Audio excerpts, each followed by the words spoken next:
Pecha Kucha 240, Superman, and Leg Anatomy.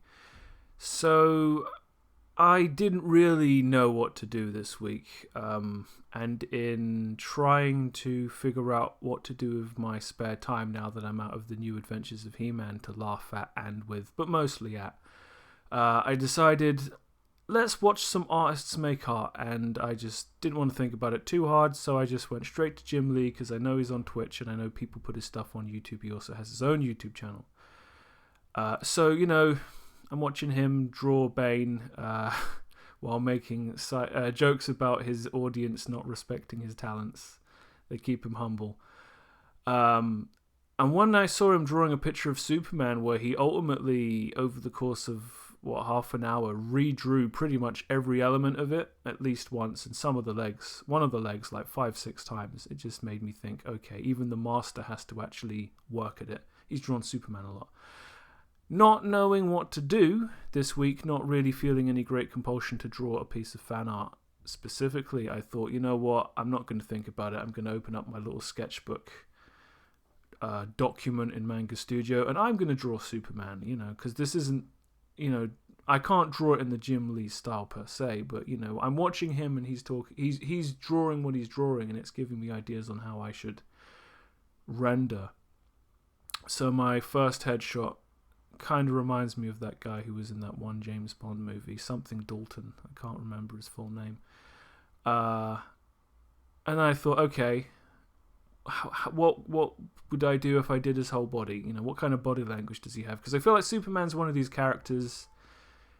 You gotta try and get the essence of who he is and what he represents in every image you make, and I'm trying to figure that out. So I've drawn a kind of a rudimentary figure where he's not overly oppressive or anything. He's quite laid back, but he's still supposed to be, you can see he's a tough, strong guy, but it's too boring. So I've done some cross-hatching, because of course I was watching Jim Lee cross-hatch.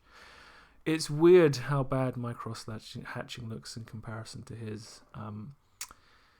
But, he works on paper and I work digitally, and I think I will always psychologically have this impression that what I do, because I can see it in such clarity, isn't as good as it ought to be, but that's not really the problem.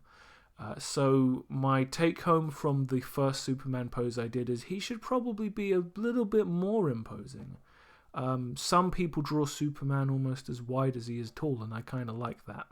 It's not what Jim Lee does. Frank quietly does it though. So I thought, let's bulk him up, and let's have another crack at the hair, because he's got the spit curl, and I don't know how to draw hair. I've never really looked into it, and I still haven't.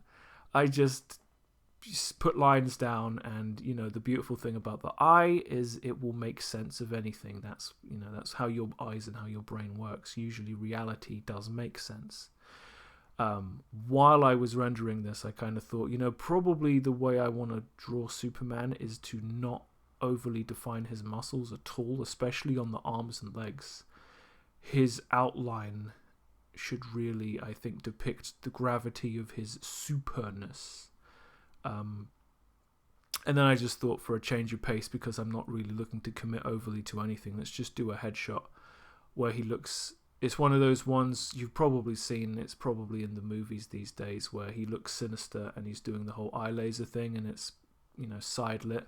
I love that shit. It's cool. In the book Luther, which I've spoken about in the past, Superman is pretty much entirely depicted as this overwhelming force with these glowing red eyes. Usually his face is in shadow, to give the idea that, this is how Lex sees him, as this danger.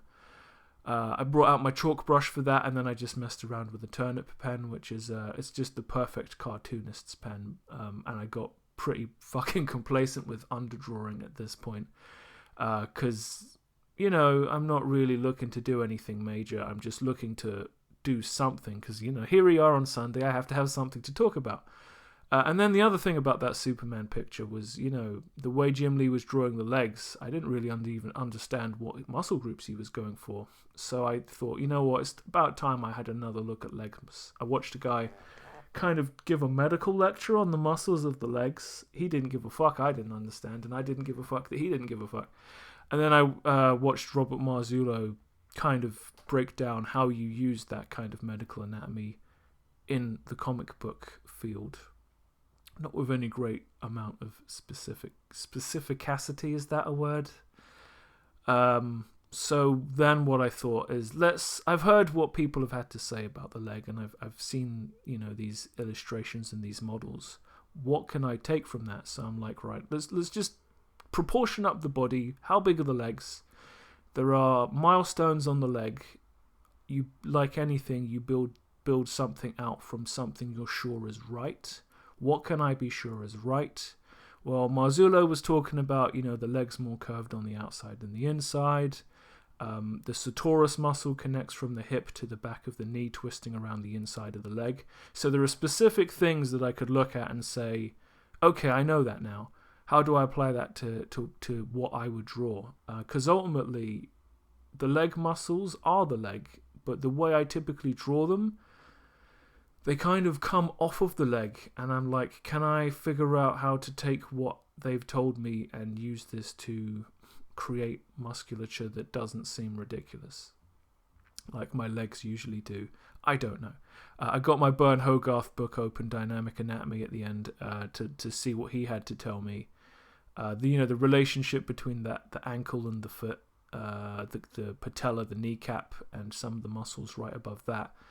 This is the kind of stuff that makes it easier for me to go forward and build a greater knowledge on top of these little things I've picked up kind of just towards the end of this week. Are my legs better? Nah, I don't think so. But my feet might have accidentally become better because I now know that the ankle isn't perpendicular to the floor. It's actually, it kind of tilts inward with the ankle on the inner side of the leg being higher than that on the outer. What this means for next week, what this means for the future, who can say? But incremental increases is definitely, it's all steps in the right direction, and I certainly need to stack those up, don't I? So that brings us to the end of Pecha Kucha 240, and we will see what happens next week. See you then.